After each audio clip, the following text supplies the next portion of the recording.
Media సోదరులకు నమస్కారం. Electronic media and print media సోదరులకు నమస్కారం. అలాగే ఈ మీడియా సమావేశంలో పాల్గొంటున్న గౌరవనీయులు జిల్లా పార్టీ అధ్యక్షులు మాజీ పార్లమెంట్ సభ్యులు కవిత గారికి, గౌరవనీయులు శాసన మండలి సభ్యులు రవీంద్రరావు గారికి, గౌరవ మాజీ మంత్రి గారు మాజీ శాసనసభ్యులు పెద్దలు రెడ్డి నాయక్ గారికి, గౌరవ మాజీ శాసనసభ్యులు అన్న శంకర్ నాయక్ గారికి, గౌరవ పెద్దలు యాకబ్ రెడ్డి గారికి, ఫరీద్ గారికి, వెంకన్న గారికి, కన్నా గారికి, అలాగే మిగతా నాయకులకు మీ అందరికి కూడా పేరు పేరున నమస్కారం. నిన్న మహబూబాద్లో జరిగిన పోలీసులు అలాగే కాంగ్రెస్ పార్టీ సృష్టించిన హైడ్రామా మీరు చూశారు. ఈరోజు ఈ పార్టీకి మా నాయకులు, మా వర్కింగ్ ప్రెసిడెంట్ కేటీఆర్ గారి మీటింగ్ అయిపోయేది. ఎప్పుడు లేని వాతావరణాన్ని మహబూబాద్లో కొత్తగా కాంగ్రెస్ పార్టీ, కాంగ్రెస్ ప్రభుత్వం పరిచయం చేసిండ్రు. కాంగ్రెస్ పార్టీ సంస్కృతి, దాడులు, గొడవలు, మరి అది ఈ రోజు నుంచి కాదు. కాంగ్రెస్ పార్టీ దేశానికి స్వాతంత్రం వచ్చినప్పటి నుంచి, ఆ రోజు ఇందిరాగాంధీ ఎమర్జెన్సీ పెట్టడంతో పాటు ఈ రాష్ట్రంలో వాళ్లకు వాళ్ళు ఒకళ్ళని దించడానికి ఒకళ్ళను మరి వాడుకొని ప్రజల్ని అడ్డు పెట్టుకొని రాజకీయ చేసిన మరి దుర్నీతి కాంగ్రెస్ పార్టీది. ఇప్పుడు అదే జరుగుతుంది. లగచెర్లలో గిరిజనుల మీద జరిగిన దమనకాండను రాష్ట్రమంతా తెలియజెప్పాలి, రాష్ట్ర ప్రజలందరూ మరి తెలుసుకోవాలి అని ఆలోచనతోని ఏదైతే ఇక్కడ ఈరోజు మేము తలపెట్టామో ధర్నాను, అయిపోయే ధర్నాను అనవసరంగా మానుకోటకు ఒక కొత్త సంస్కృతి తీసుకొచ్చి దాన్ని అడ్డుకోవాలని కాంగ్రెస్ పార్టీ నాయకులు పిలుపుయడం, అలాగే పోలీసులు మరి మా అనుమతి నిరాకరణ చేయడం చాలా దుర్మార్గం, అన్యాయం. మరి రాత్రి 11:30 వరకు సుమారు 6-7 గంటలు మేము ఎస్పీ ఆఫీస్లో లోపల 3 గంటలు బయట 3 గంటలు ఎదురు చూసినా కూడా మరి ఎంత ఒత్తిడి ఉంటుంది ఎస్పీ గారి మీద, పోలీసుల మీద అనేది మేము అర్థం చేసుకోగలుగుతాం. కాంగ్రెస్ పార్టీకి వెనతో పెట్టిన విద్య పోలీసులను పావులుగా వాడుకొని వాళ్ళని బలిపశువు చేయడం అనేది మరి కానీ నిన్నటి సంఘటన అయితే నిజంగా అందరూ కూడా ఖండించాల్సిన అవసరం ఉంది అని చెప్పి నేను తెలియజేస్తా ఉన్నాను. మానకోటని ఇవాళ చూస్తే కర్ఫ్యూ తలపిస్తూ ఉంది. కోవిడ్ అప్పుడు కూడా ఇలా లేదు. కర్ఫ్యూను తలపించే విధంగా మానకోటను తయారు చేసిరు. దీనికి బాధ్యత స్థానిక ప్రజాప్రతినిధులు, ఎంపీ గారు, అలాగే 2 శాసనసభ్యులు.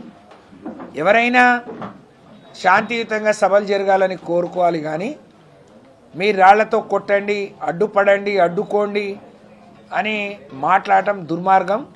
నేను గౌరవ ఎస్పీ గారిని మా మీటింగ్ పర్మిషన్ ఇవ్వకుండా శాంతి భద్రతలు కాపాడే మరి సాకుతో మీరు అనుమతిని ఏ విధంగా నిరాకరించిందో, మా రామచంద్రు మాట్లాడినా, బలరాం మాట్లాడినా, మురళి మాట్లాడినా మరి సుమోటోగా వాళ్ళ మీద కేసు పెట్టాలని చెప్పి ప్రజాప్రతినిధులు, ప్రజల మరి మాన ప్రాణాలకు రక్షణ కల్పించాల్సిన వాళ్ళు ఇంత దిగజారి ఇంత దుర్మార్గంగా మాట్లాడటం శోచనీయం, దురదృష్టకరం. ఇలాంటి వాళ్ళు మనకు ప్రజాప్రతినిధులుగా ఉండటం ఈ ప్రాంత ప్రజలు చేసుకున్న పాపంగా నేను భావిస్తా ఉన్నాను. కాబట్టి పోలీసులు వెంటనే వాళ్ళ మీద సుమోటోగా కేసు పెట్టాలని చెప్పి నేను విజ్ఞప్తి చేస్తూ, డిమాండ్ చేస్తూ మరి వాళ్ళ మీద చర్యలు తీసుకోవాలని కూడా చెప్తూ, బీఆర్ఎస్ పార్టీ కార్యకర్తలకు, గిరిజన సంఘాల నాయకులకు, ప్రజా సంఘాల నాయకులకు నిజంగా లగచెర్ల దేశవ్యాప్తంగా అనేక దాడులు మరి ఖండించిన రాహుల్ గాంధీ ఎందుకో నోరు మూతపడిపోయింది. ఆయన చెవు నుండి వినలేని కబోదిలాగా మారిపోయాడు. ఒక్క పిలిపియండి నేను వాలిపోతాను అంటే దాదాపు 300 కుటుంబాలు, 250 నుంచి 300 కుటుంబాల ప్రజలు వాళ్ళ గోడును మరి హైదరాబాద్ నుంచి ఢిల్లీ దేశ రాజధాని వరకు కూడా చెప్పినా రాహుల్ గాంధీకి వినపడకపోవటం దురదృష్టకరం. అంటే నువ్వు మాట్లాడిన మాటలకు ఒక నీతి లేదు, నీ మాటలకు చాతలకు పొంతన లేదు. రాహుల్ గాంధీ గారు, రేవంత్ రెడ్డి గారు కట్టే కప్పానికి, రేవంత్ రెడ్డి గారు మీకు చేసే ఊడిగానికి మరి మా గిరిజనులను బలిపశువులు చేయొద్దు, మరి గిరిజనుల మరి పక్షాన ఉండాల్సిన గిరిజనులు ఎవరు? అవకాశం కోసం, అధికారం కోసం గిరిజన ద్రోహులుగా మారి వాళ్ళకు అన్యాయం చేసే వాళ్ళు ఎవరో ఈ సంఘటన ద్వారా తేలిపోయింది అని చెప్పి నేను ఈ సందర్భంగా తెలియజేస్తూ, కేటీఆర్ గారిని నిన్న వాళ్ళు ఇచ్చిన రిజెక్ట్ లెటర్ని రేపు మేము పార్టీ ఆఫీస్కి పంపించడం జరిగింది. దాన్ని హైకోర్టులో సవాల్ చేస్తాం. హైకోర్టు నుంచి అనుమతులు తీసుకొని పెద్ద ఎత్తున మానకోటలో సభ నిర్వహిస్తాం. అందరినీ కూడగట్టి మీ మీ ద్వంద్వ నీతి ఏందో, మీ మొండి వైఖరి ఏందో, మరి కనీసం రేవంత్ రెడ్డి గారు ఎందుకంటే ఆయన ఎందుకు అర్థం చేసుకోవట్లేడో అర్థం కావట్లేదు. సొంత మరి నీ నియోజకవర్గం కొడంగల్ ప్రజల్ని మెప్పించలేనోడివి, ఒప్పించలేనోడివి, నువ్వు రాష్ట్ర ప్రజల్నే మెప్పిస్తావు, రాష్ట్ర ప్రజల్ని ఏం ఒప్పిస్తావు, ఎట్లా పాలిస్తావు? అంటే కాంగ్రెస్ పార్టీ నాయకులకు అలవాటు మారిపోయింది. యదా ముఖ్యమంత్రి తదా ప్రజాప్రతినిధులుగా మారిపోయాడు. మంత్రి నెత్తిన నోరు పెట్టుకొని మాట్లాడుతుంది, పట్టించుకునేవాడు, అడిగేవాడు, ఎందుకు మాట్లాడినామని అడిగేవాళ్ళు ఉండరు. ఎమ్మెల్యేలు దాడులు చేయండి, రాళ్లతో చేయండి అని చెప్పి మాట్లాడతారు. అంటే ముఖ్యమంత్రి కేసీఆర్ని పాతరేస్తా లేకపోతే రకరకాలుగా మాట్లాడే పరిస్థితి ఉన్నందుకు వీళ్ళు ఇట్లా తయారయ్యారు. తప్పకుండా ఈ విషయాలన్నీ కూడా అవసరమైతే జాతీయ స్థాయిలో మరి మేము చాటి చెప్తాం. వీళ్ళకు బుద్ధి వచ్చే విధంగా ఇప్పటికే ప్రజా తిరుగుబాటు మొదలైంది. ప్రజా వ్యతిరేకత మూట కట్టుకుంటున్నారు. నీ కొడంగల్ నుంచే నీ కౌంట్ డౌన్ మరి మొదలైంది. రేవంత్ రెడ్డి గారు మానుకోటకు ఈ నిన్నటి సంఘటన దీనికి ఒక పరాకాష్ట అని చెప్పి తప్పకుండా ఇలాంటివి జరగొద్దు. మేము ఉన్నప్పుడు అభివృద్ధిని, సంక్షేమాన్ని రెండు కళ్ళుగా మానుకోట మీద ఫోకస్ పెడితే ఇవాళ దాడులు, దౌర్జన్యాలు, మరి రెచ్చగొట్టుడే మీ ఎజెండాగా ఉంది. ఈ రోజు వరకు ఒక నయా పైసా తేని మీరు ఈ మానుకోటకు మీరు చేసింది అంటూ ఏదైనా ఉందంటే అది శూన్యం తప్ప, పెద్ద జీరో తప్ప ఇంకోటి లేదు. మీరు ఇంకేం చేస్తే రేపు ప్రజల ఆదరాభిమానాలు చురగొంటారో దాని మీద దృష్టి పెట్టండి. బలరాం నాయక్ గారు, రామచంద్ర నాయక్ గారు, మురళీ గారు అని చెప్పి హితవు పలుకుతూ మరి తప్పకుండా బ్రహ్మాండమైన సభ నిర్వహిస్తాం. దాంతో మళ్ళీ కార్యకర్తలు ప్రజల ముందుకు వస్తామని చెప్పి తెలియజేసుకుంటూ, గౌరవ మాజీ పార్లమెంట్ సభ్యులు జిల్లా పార్టీ అధ్యక్షులు గారు 2 నిమిషాలు మాట్లాడిన తర్వాత మీడియా మిత్రులందరికీ నమస్కారం. నిన్న మీ అందరూ తెలుసు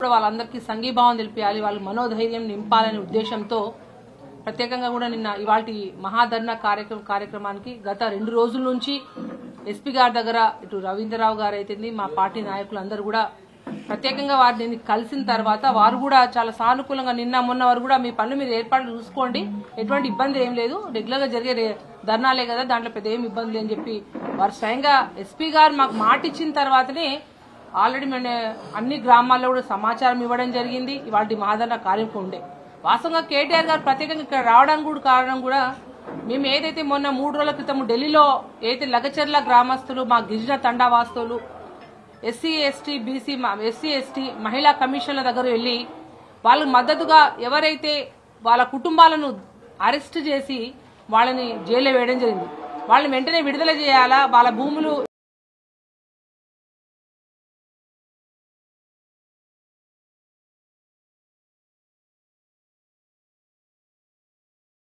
వాళ్ళని బలిగొనొద్దు, వాళ్ళ భూములు తీసుకోవద్దని చెప్పి వాళ్ళకి మద్దతుగా ఢిల్లీలో ఎప్పుడైతే మేము అందరం కూడా వెళ్ళి ఇచ్చినప్పుడు మహబూబాద్ జిల్లా నుంచి అందరూ కూడా మాకు ఫోన్లు చేసిండు. కేటీఆర్ గారు మెసేజ్ కూడా పెట్టడం జరిగింది. ఏంటంటే మహబూబాద్ లో రాష్ట్రంలో అందరికంటే ఎక్కువ గిరిజన జనాభా ఉంది, ఖచ్చితంగా లఘుచర్ల ఇక్కడ కూడా కొంగరకలానే కాదు, లఘుచర్ల కాదు, ఇవాళ తెలంగాణ రాష్ట్రంలో కాంగ్రెస్ ప్రభుత్వం వచ్చిన తర్వాత గిరిజనుల మీద ప్రత్యేకమైన దాడి జరుగుతూ ఉంది. మహబూబాద్ జిల్లా వ్యాప్తంగా అందరం కూడా మేము సంఘీభావం చెప్తాం. కేటీఆర్ గారు రాష్ట్ర వర్కింగ్ ప్రెసిడెంట్ కాబట్టి వారిని రావాలని ఏదైతే ఇక్కడ ఉన్న ఈ ప్రాంత సంఘాల వాళ్ళు కావచ్చు, మిగతా నాయకులు కావచ్చు, అందరూ అడిగిన తర్వాత వారి మాట వాళ్ళందరి విజ్ఞప్తి మేరకు ఇవాళ ఈ కార్యక్రమం పెట్టుకున్నాం.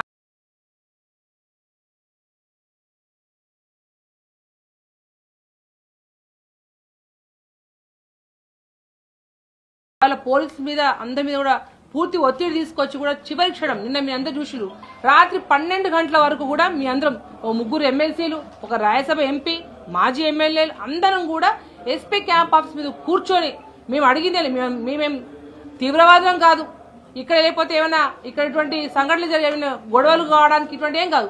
మేము ఒక గిరిజన బిడ్డలంగా ఈ ప్రాంతంలో ఎవరైతే ఇప్పుడు గిరిజన ఎమ్మెల్యేలు కావచ్చు, ఎంపీలు కావచ్చు, ఈ ప్రాంతంలో తెలంగాణ రాష్ట్రంలో కంటే అత్యధికంగా గిరిజనులు ఉన్న ప్రాంతం. మన బిడ్డలు ఓట్లేస్తేనే మనం ఈ స్థానంలో వచ్చిన వాళ్ళం. మేము ఈ గిరిజన ప్రజాప్రతినిధులుగా కూడా మీ అందరూ సంఘీభావం చెప్పడానికి, ఎందుకంటే ఇవాళ ఇక్కడ జరుగుతుంది, ఇంకా రేపు ఇంకెక్కడ జరుగుతుంది, దీనికి ఇక్కడికి అడ్డుకట్ట వేయాలనే ఒక ఉద్దేశంతో ఇవాళ మేము పర్మిషన్ అడిగితే రాత్రి 12 గంటల వరకు ఇస్తాం ఇప్పుడు అప్పుడు చెప్పి ఒక కాలయాపన చేస్తూ పైన కాంగ్రెస్ అధికార పార్టీ యొక్క పెద్దల యొక్క మాట వినుకుంటూ పోలీసు యొక్క ద్వంద్వ వైఖరితో ఇవాళ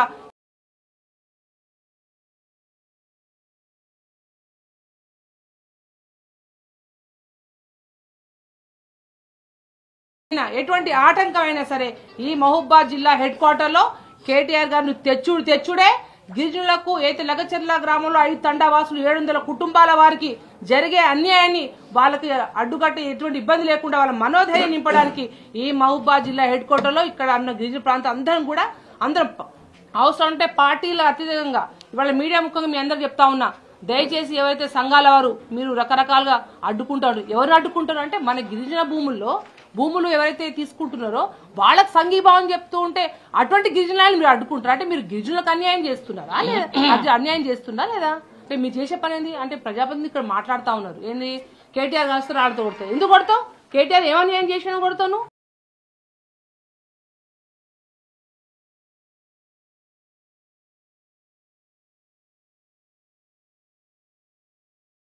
సుమోటగా డైరెక్ట్ లైవ్ లో మాట్లాడండి ఏమని కేటీఆర్ తో రాళ్లతో కొడతామని చెప్పిండ్రు. రాళ్లతో కొట్టుడు కాదు, పోలీసులు సుమోటో ఎమ్మటి కూడా వారి మీద కేసు రిజిస్టర్ చేయాలని చెప్పేసి మేము డిమాండ్ చేస్తా ఉన్నాం. మేము హైకోర్టు ద్వారా న్యాయబద్ధంగా ఇవాళ చూడండి రాహుల్ గాంధీ భారతదేశంలో నిన్న మహారాష్ట్ర కావచ్చు ఎక్కడ ఎలక్షన్ ఏం చేస్తా ఉండు, మీరు రాజ్యాంగాన్ని కాపాడండి అని చెప్పి ప్రమాణం ఏదైతే పార్లమెంట్ ప్రమాణం చేసుకుంటూ కూడా రాజ్యాంగం చూపించుకుంటూ రాజ్యాంగాన్ని కాపాడాలని.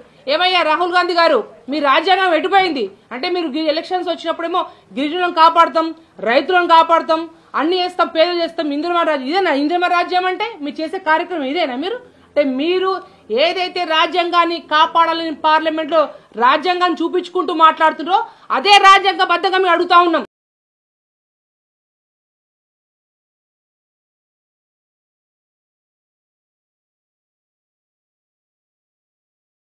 అన్యాయం జరిగినా ఒక లగచర్లే కాదు తెలంగాణ రాష్ట్రంలో ఏ గిరిజన కుటుంబానికైనా ఏ బిడ్డకైనా అన్యాయం జరుగుతుంటే తప్పకుండా బీఆర్ఎస్ పార్టీ అండగా ఉంటుందని చెప్పి తెలియపరుస్తూ హైకోర్టు ద్వారా ఈ కాయిదా ఏది నిన్న వాళ్ళు రిజెక్ట్ చేసిన కాయిదాన్ని వాళ్ళకి ఇస్తూ తప్పకుండా మేము మహాధర్నా కార్యక్రమం చేయబడతాము నిర్వహిస్తామని తెలియపరుస్తా ఉన్నాం. నిన్న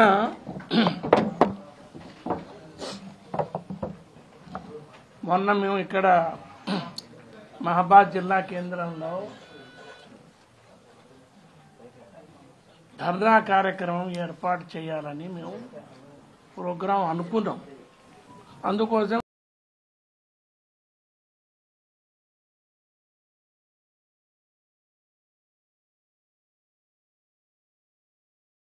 పర్మిషన్ ఇస్తామన్నారు, మీరు పెట్టుకోమన్నారు, ఏర్పాట్లు చేసుకోమన్నారు.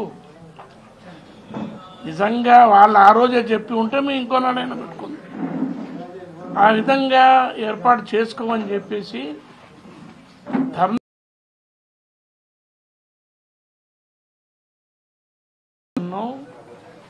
ఇది మరొక లగచర్ల గిరిజనుల మీద జరిగిన దాడి అంటే ఇదొక దాడి. గిరిజనులకు అన్యాయం జరిగిందని తెలుపుకునే అవకాశం, ధర్నా చేసే అవకాశం, నిరసన తెలిపే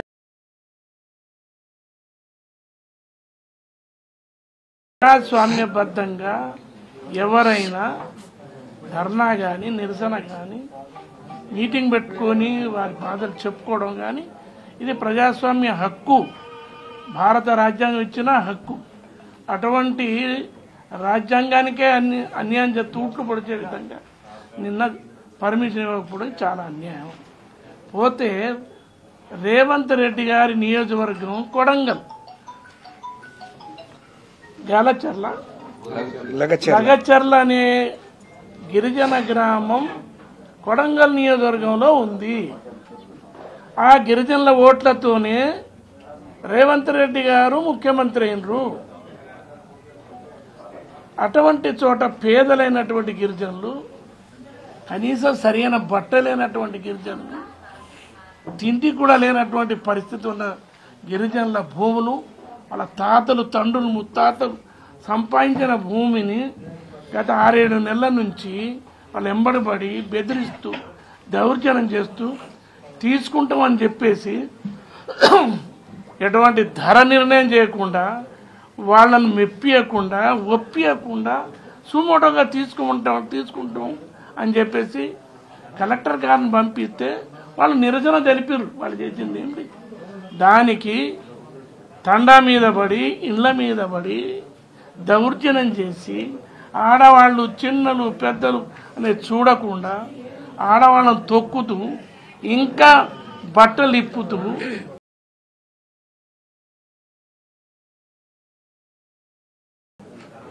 రేవంత్ రెడ్డి గారు ఇలా ముఖ్యమంత్రి అయినారంటే గిరిజన ఓట్లతోనే ముఖ్యమంత్రి అయినారు. మీరు ఇది నేను మీ ద్వారా నేను రేవంత్ రెడ్డి గారికి తెలియజేయదలుచుకుంది. మీకు 63 సీట్లు వచ్చినాయి ఈ రాష్ట్రంలో కేవలం. అందులో వరంగల్, ఖమ్మము, నల్గొండ, మహబూబ్ నగర్ ఈ 4 జిల్లాలోనే మీకు 40 సీట్లు వచ్చినాయి. 40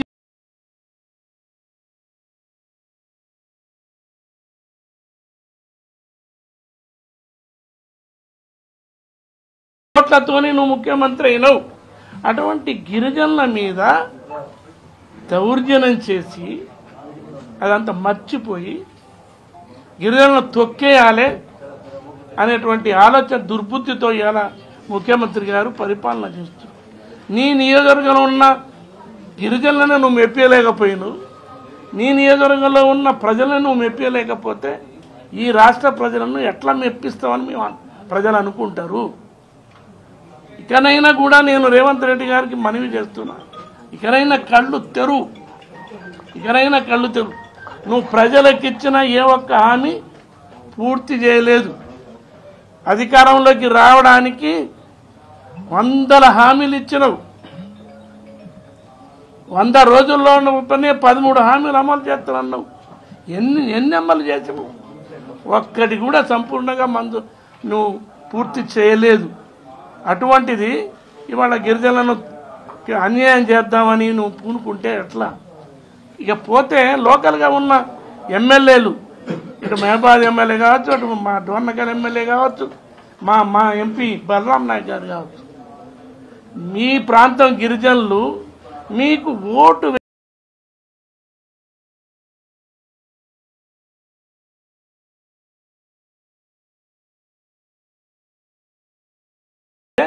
వాళ్ళ మీద రాళ్ళు వేసి కొట్టమని అంటావా? ఇదంతా ఈ జిల్లా గిరిజనులు అందరు కూడా చూస్తున్నారు. మీకు సమయం వచ్చినప్పుడు మీకు వాత పెడతారు. ఇటువంటి కార్యక్రమం చేయడానికైనా మీకు వాళ్ళు ఓటేసి ప్రజాపత్తులు చేసి సేవ చేయమన్నది. నిజంగా మీకు దమ్ము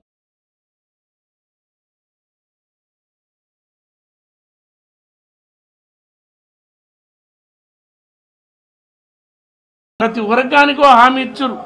మహిళలకు హామీ ఇచ్చారు, కూలీలకు హామీ ఇచ్చారు, రైతులకు హామీ ఇచ్చారు, స్టూడెంట్స్కి ఇచ్చారు, ఉద్యోగస్తులకు ఇచ్చిండ్రు. ఒక్కరిని వదిలిపెట్టకుండా ఎవరికి ఏం కావాలనో అడగకముందు అన్ని ఇచ్చి ఓట్లు దండుకొని ఇవాళ దౌర్జన్యం చేస్తారు. మీటింగ్ పెట్టుకునే అవకాశం లేకుండా, ఇక్కడ నిరసన చేసే అవకాశం లేకుండా, గిరిజనకు న్యాయం జరగాలని పోరాటం చేసి ప్రభుత్వం దృష్టి తీసుకొచ్చే అవకాశం లేకుండా చేస్తారా? ఇంకో విషయం చెప్తున్నా, ఇంకో ఎమ్మెల్యే అంటారు మహబాద్ జిల్లాకు ఏం చేసారో మీరు కళ్ళు లేని కబోతురా? ఏం చేసారో మీరు చూడటం లేదా?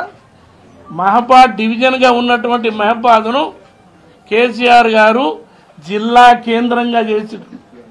జిల్లా కేంద్రమే కాదు, జిల్లా కేంద్రం కలెక్టరేట్ బ్రహ్మాండమైన దేశంలో ఎక్కడ లేని విధంగా కలెక్టరేట్లు కట్టించిండు. ఈ జిల్లాకు మహబాద్ జిల్లాకు మెడికల్ కాలేజ్ తీసుకొచ్చిండు. ఈ జిల్లాకు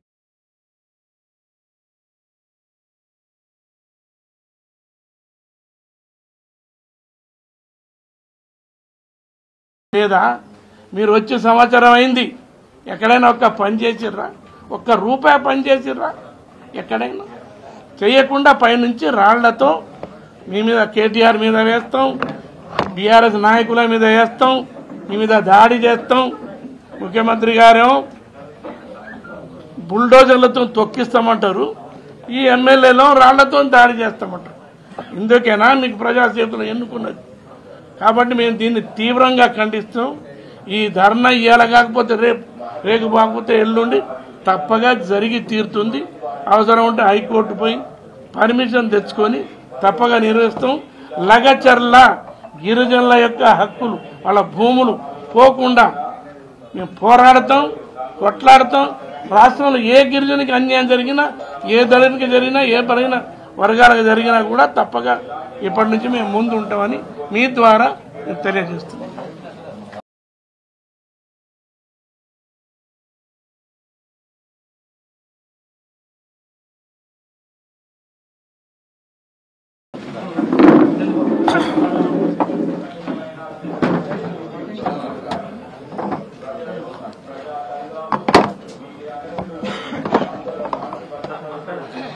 వేదిక మీద ఉన్న బీఆర్ఎస్ పార్టీ పెద్దలకి, బీఆర్ఎస్ నేతలకి, మీడియా మిత్రులకి నమస్కారం.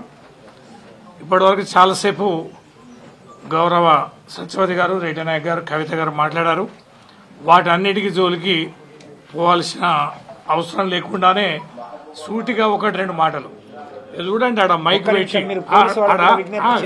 ఆడ మైక్ చూడండి పెట్టి అర్ధరాత్రి 163 సెక్షన్ అమలుపరుస్తూ గౌరవ కలెక్టర్ గారు ఆర్డర్ తీసి ఒక భయకంపితమైన వాతావరణం. ఇక్కడ మేము పత్రికా సమావేశం పెట్టుకుంటే గేట్ దగ్గర మైక్ పెట్టి, అంటే ఇంత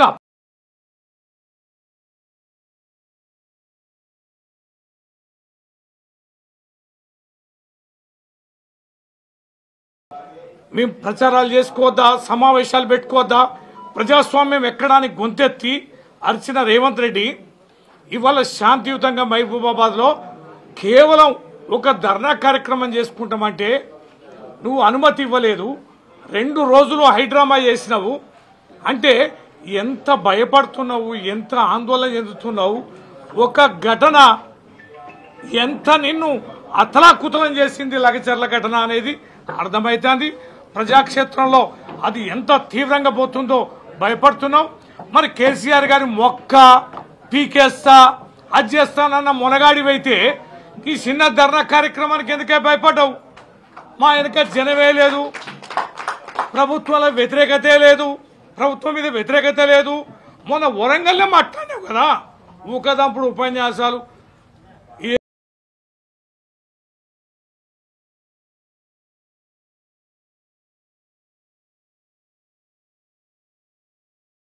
కార్యక్రమాన్ని కానీ ఏదని చూడకుండా నిత్యం కేసీఆర్ గారు జపం చేస్తున్నాం అంటే నీ కింద సెగ ఎంత అంటుకున్నదనేది అర్థమవుతుంది. నీ భయం, నీ వణుకుడు అనేది ప్రారంభమైంది. బిడ్డ మైబాద్ నిన్ను ఆపినావు కానీ నువ్వు 163 పెట్టుకుంటావా, 144 పెట్టుకుంటావా, లేకపోతే 30 సెక్షన్లు పెట్టుకుంటావా, నీ అయ్యా నీకు దోషిన సెక్షన్లని పెట్టుకో. మేము మాత్రం ఆగేది లేదు. మానుకోటగడ మీద రాళ్ళెత్తామన్న మునగాళ్ళు, అరే రాళ్ళేసి తనిందే మేము ఈడ ఉన్నాం, ఈడ కూర్చున్న వాళ్ళం అందరే. రాళ్ళేస్తే బతుకు జీవుడా అని పరిగెత్తిన మీ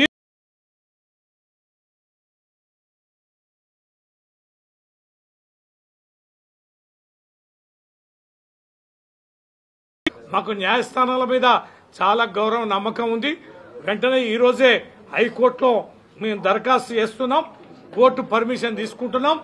త్వరలోనే కోర్టు అనుమతి ఇచ్చిన మరో రోజే నువ్వు మీ చిన్న ధర్నా చేద్దాం అనుకున్నావు.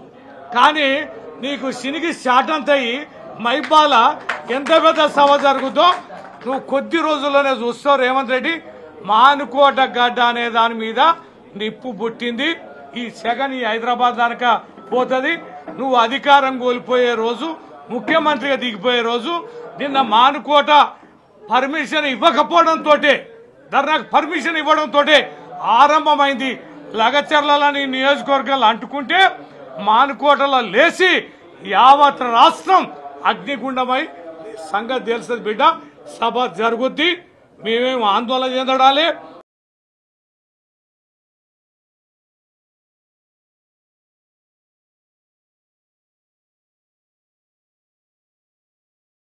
నాయన మీకు అరేంజ్ చేసే సేవ లేదు, మాట్లాడే శక్తి లేదు, పర్మిషన్లు ఇచ్చే శక్తి లేదు, ఇవన్నీ లేదు. ఈ పోలీసు వాళ్ళని నమ్ముకొని పాలించిన ఏ పాలకుడు కూడా విజయవంతం కాలే. నువ్వు 100% నువ్వు పోలీసు వాళ్ళని నమ్ముకొని మమ్మల్ని కంట్రోల్ చేయాలనుకుంటున్నావు, చేయలేవు బిడ్డ. నీ కుర్చీ గుంజడానికి నీ కాంగ్రెస్ వాళ్ళు, నీ మంత్రులు, ఎమ్మెల్యేలు సిద్ధంగానే ఉన్నారు. నీ బర్ధం పట్టడానికి 6 గ్యారెంటీల 13 హామీలు ఏమైనాయి బిడ్డ అని యావత్ తెలంగాణ ప్రజలు గొంతెత్తి కేసీఆర్ బయటికి రండి, సభలు పెట్టండి అని. మైబాదు ఎందుకు పెట్టుకున్నాం ధర్నా? ఇక్కడ ప్రజలందరూ కలిసి మా గిరిజన బిడ్డలకు అన్నం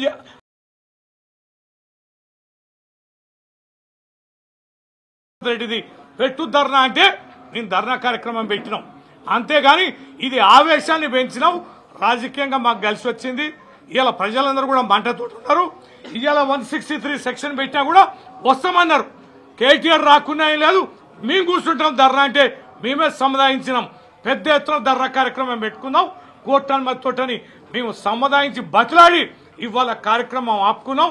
నీ మైకుల లొల్లికో, నీ సెక్షన్లకో, నీ ఆర్డర్లకో భయపడి ఇలా కార్యక్రమం రద్దు చేసుకోలే. నువ్వు అనుమతి ఇవ్వకపోయినా మేము చేద్దాం అనుకున్నాం. కానీ ప్రజాస్వామ్యం మీద మాకు నమ్మకం, విశ్వాసం ఉంది. కోర్టు అనుమతితోటే బరాబర్ మేము ఈ గడ్డ మీద బహిరంగ సభ పెట్టి తీరుతామని ఈ సందర్భంగా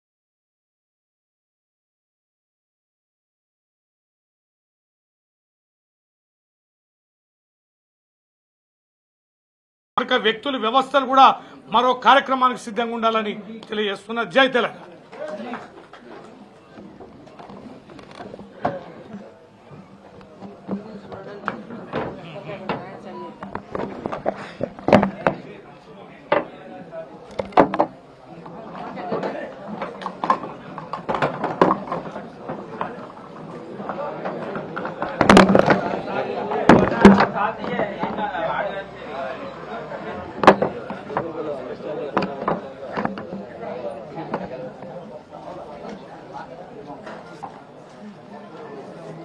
జై తెలంగాణ. ఈరోజు టిఆర్ఎస్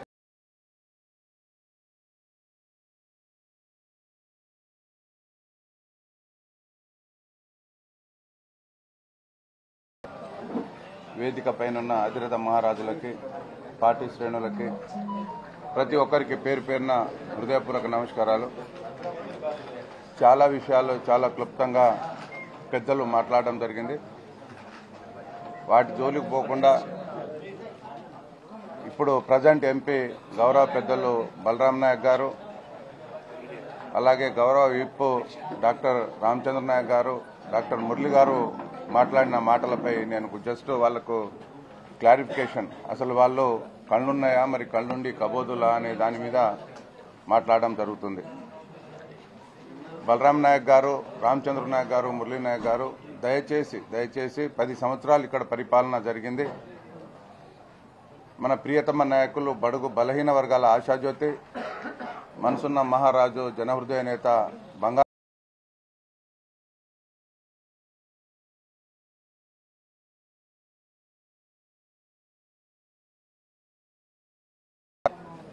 ఇలా మానుకోట జిల్లాను అన్ని విధాల అభివృద్ధి చేసిన ఘనత మా పార్టీ వాళ్ళది, మా కేసీఆర్ గారిది, మా మంత్రులది, మాది. ఇవాళ మీరు ఉంటున్న ఎమ్మెల్యే క్వార్టరు ఎంత అద్భుతంగా కట్టించామో ఇవాళ అందులోనే పడుకొని అందులోనే మాట్లాడుతున్నావు. కళ్ళు కనబడాలి. అదే కాకుండా మానుకోట జిల్లా వచ్చుడో శంకర్ నాయక్ సచ్చుడో అని చెప్పేసి మానుకోట జిల్లాను అందరం కలిసి సాధించుకున్నాం. ఇవాళ మెడికల్ కాలేజ్ కావచ్చు, నర్సింగ్ కాలేజ్ కావచ్చు, ఇవాళ జేఎన్టీయూ ఇంజనీరింగ్ కాలేజ్ కావచ్చు, ఇవాళ horticulture degree college, SC ST BC minority సబండ జాతులకు రెసిడెన్షియల్ కాలేజీలు, దాంతోపాటు మానుకోటను అన్ని విధాల సెంట్రల్ లైటింగ్ కావచ్చు, వైండింగ్, స్ట్రెంథనింగ్, డ్రైనేజ్ ఇవన్నీ మీకు కనబడటం లేదు. ఇవాళ లంబాడి బిడ్డలుగా మీరు ఒక ఆలోచనకు రావాలి. మీకు ఆలోచించే శక్తి లేదు. ఇవాళ 6% నుంచి 10% రిజర్వేషన్ ఇచ్చింది కేసీఆర్ కాదా? ఎంతో స్టూడెంట్ లైఫ్ నుంచి మేము కొట్లాడి మా తండాలో మా రాజ్యం కావాలని చెప్పేసి కొట్లాడింది నిజం కాదా? ఇవాళ తండాలను గ్రామ పంచాయతీలు చేసిన ఘనత కేసీఆర్ది కాదా? ఇవాళ గత కొన్ని సంవత్సరాలుగా స్వాతంత్రం వచ్చి 76 సంవత్సరాలు ఇవాళ పోడు భూముల సమస్య, మా పట్టాలు ఇస్తారా లేదా అని చెప్పేసి ఇవాళ ఎంతోమంది పోడు భూముల పట్టాలు ఇచ్చింది మా ప్రభుత్వం కాదా? ఇవాళ చెప్పుకుంటూ పోతే ఇలాంటి ఎన్నో అభివృద్ధి పనులు చేసింది కేసీఆర్ కాదా అని చెప్పేసి నేను మనవి చేస్తున్నా. ఇవాళ మీరు మాయ మాటలు చెప్పి గారడి మాటలు చెప్పి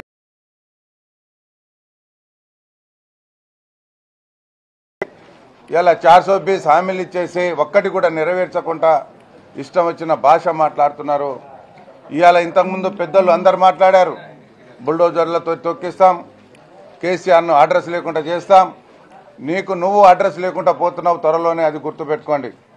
ఇవాళ కాంగ్రెస్లో ఉన్న నాయకులు కావచ్చు, మినిస్టర్లు కావచ్చు, ఎమ్మెల్యేలు కావచ్చు, మీ సీఎం గారు ఏమంటున్నారు, ఒక్కొక్కళ్ళను తొక్కుకుంటా నేను ఈ సీటు మీద కూర్చున్నా అని. ఇవాళ మీరే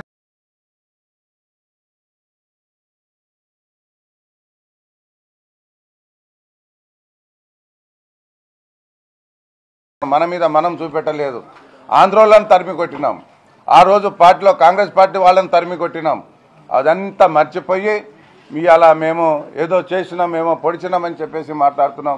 మీకు చింతశుద్ధి ఉంటే ముగ్గురికే గతంలో ఏం అభివృద్ధి జరిగింది, ఇవాళ మేమేం అభివృద్ధి చేయాలి, మేము ఎక్కడ స్టోన్ ఫిక్స్ చేయాలా అని చెప్పి దాని గురించి ఆలోచన చేయండి తప్ప ఇవాళ మేము కలెక్టరేట్ నిర్మిస్తే కలెక్టర్ బాధ్యులకు 23 లక్షల చొప్పున సాలార్ తండ దగ్గర ప్రతి గిరిజన కుటుంబానికి డబ్బులు ఇవ్వలేదా? ఇవాళ మీకు దమ్ము ధైర్యం ఉంటే మీ ప్రభుత్వం ఉంది కదా, మెడికల్ కాలేజీలో అది గవర్నమెంట్ ల్యాండే అని చెప్పేసి వెళితే మీరు దయచేసి వాళ్ళకి ఇవ్వవద్దు అని మేము అనటం లేదు. వాళ్ళు గిరిజన బిడ్డలే. ఇవాళ లఘుచర్లలో ఎంత నేరాలు కొరాలి, నువ్వు గిరిజన బిడ్డవు కాదా? గిరిజన కుటుంబంలో పుట్టలేదా? గిరిజన ఓట్లతోటి గెలవలేదా? ఇవాళ గిరిజనులకు అన్యాయం జరుగుతుంది, గిరిజనకు న్యాయం కోసం మేము పోరాడతామని చెప్పి దాన్న పెడితే మీరు ఇష్టం వచ్చిన భాష మాట్లాడుతున్నారు. ఇది మానుకోండి. వాడికి ఎలాగో సిగ్గుశరం లేదు, మీకు ఉండాలి కదా గిరిజన బిడ్డలుగా, ఒక లంబాడి బిడ్డలుగా. ఎవరికి అన్యాయం జరుగుతాయి, ఎవరి కోసం వీళ్ళు ధారణ చేస్తున్నారని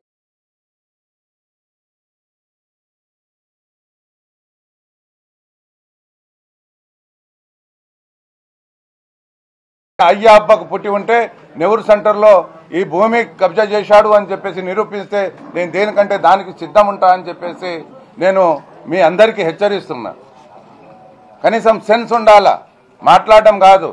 నేను అలాగే మీడియా మిత్రులకు చెప్తున్నా, ఏమి ఆధారాలు ఉంటే ఆ ఆధారాలను పట్టుకొని మాట్లాడాలే తప్ప ఇష్టం వచ్చినట్టు చేస్తే మీ పరువు కూడా పోతుంది. రాబోయే రోజులలో పరువు నష్టం దావా వేసేసి ఒక్కొక్కటి అంతు చూస్తానని చెప్పేసి నేను మనవి చేస్తున్నాను. ఒక ఊత పదం అయిపోయింది. శంకర్ నాయక్ మీద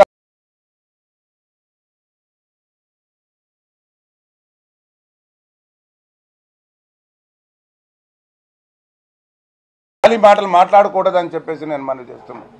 మరోసారి మీ అందరికీ మీ ముగ్గురికి రిక్వెస్ట్ చేస్తున్నా, మీరు గిరిజన బిడ్డలైతే లంబాడి బిడ్డలైతే లంబాడోళ్ళ గురించి ఆలోచించండి. ఎక్కడ అన్యాయం జరుగుతుంది, ఇవాళ రాష్ట్రం అంతటా లేనిపోని కేసులు పెడుతున్నారు. ఇవాళ పారకొర్తిలో ఒక మనిషి చనిపోయిండు, తొర్రులో కేసు పెడుతున్నారు, లఘుచర్ల దారుణమైన కేసులు పెట్టి వాళ్ళను భయం ప్రాంతాల గురించి ఎన్ని రోజులు ఉంటుంది ఈ అధికారం, ఎన్ని రోజులు ఉంటుంది? ఆల్రెడీ ఒక సంవత్సరం గడిచిపోయింది, ఇంకా 2 సంవత్సరాలలో బై ఎలక్షన్స్ వస్తాయి. కాబట్టి దయచేసి ఇప్పటికైనా కాంగ్రెస్ పార్టీ వాళ్లకు సిగ్గు శరం ఉంటే ఉన్నది ఉన్నట్టు మాట్లాడండి. మేము చేసిన అభివృద్ధి ప్రజలు చూస్తున్నారు, ప్రజలు గమనిస్తున్నారు. రాబోయే రోజులలో మీరు ఊర్లో కూడా తిరగరు. కాబట్టి దయచేసి ఇప్పటికైనా మీరు ఏం చేయాలి, ఎంత నిధులు తీసుకొచ్చి మానుకోటని ఏ విధంగా అభివృద్ధి చేస్తారో చేయండి. అంతే తప్ప ఇష్టం వచ్చిన భాష మాట్లాడకూడదని చెప్పేసి నేను కోరుకుంటూ ప్రజలందరూ గమనించాలి. ఇవాళ రాత్రి నిన్న మహాదారణ కార్యక్రమం ఉండే, ఈ కార్యక్రమం సిద్ధమైన మా పులి బిడ్డలు మానుకోట బిడ్డలందరికీ నేను మనవి చేస్తున్నా, దయచేసి బీఆర్ఎస్ బిడ్డలు దయచేసి రాబోయే రోజులలో చాలా అద్భుతంగా మనం ధారణ కార్యక్రమాన్ని చేపడదాం. మీరు మంచి మనసుతో అర్థం చేసుకుంటారని చెప్పేసి మనవి చేసుకుంటూ ఈ అవకాశం ఇచ్చిన మీ అందరికీ పేరు పేరున హృదయపూర్వక ధన్యవాదాలు తెలుపుతున్నాను. జై తెలంగాణ, కేసీఆర్ గారి నాయకత్వం, కేటీఆర్ గారి నాయకత్వం.